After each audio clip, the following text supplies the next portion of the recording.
आज का जो टॉपिक है अ, हमारे परिवेश के पदार्थ और इसके बारे में जो है अ, बता दिए हैं कि पदार्थ कितने प्रकार के होते हैं। ठोस, द्रव और गैस।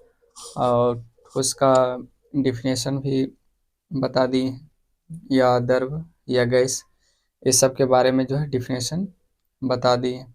उसे ठोस के बारे में समझा दिए थे जिसका आकार और आयतन दोनों निश्चित हो।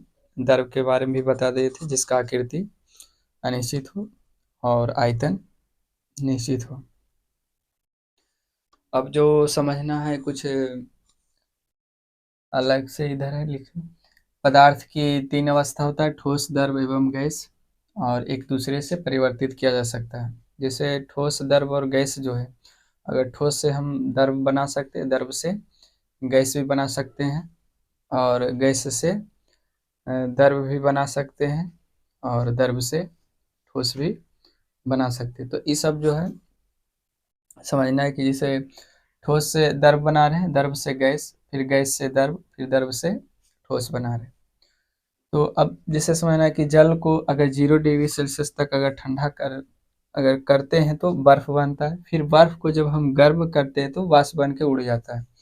फिर वाष्प जब ठंडा होकर क्या बन जाता है? जल। तो इसका मतलब है कि जब जल से स्टार्ट किए, जल ही प्राप्त हो जाता है।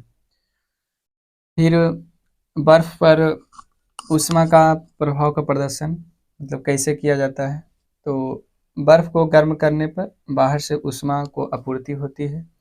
वह कणों के मध्य विद्यमान अंतराण्विक आकर्षण बल को करने में ही खर्च हो जाती है। यही कारण है कि बर्फ के ताप पूर्वक उच्च वेग के साथ गमन करने लगता है और बर्फ पिघलकर द्रव में बदल जाता है।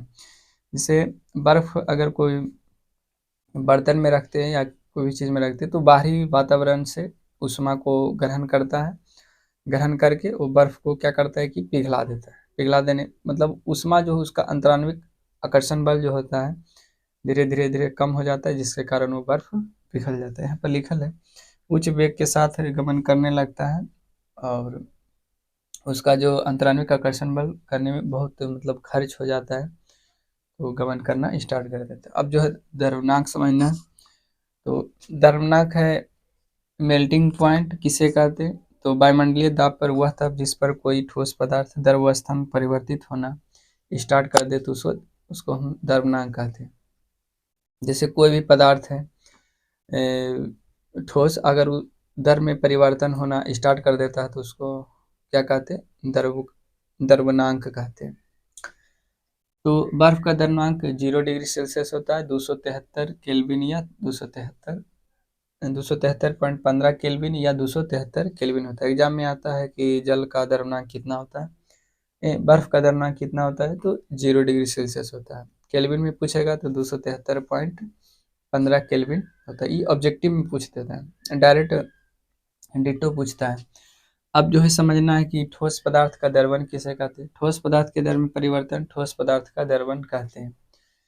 और द्रवण की गुप्त ऊष्मा किसे कहते हैं? तो वायुमंडलीय दाब पर किसी ठोस पदार्थ के 1 kg को उसके द्रव्यमान पर द्रव अवस्था में परिवर्तित करने के लिए आवश्यक ऊष्मा को उस ठोस पदार्थ के द्रवण की गुप्त ऊष्मा कहते हैं।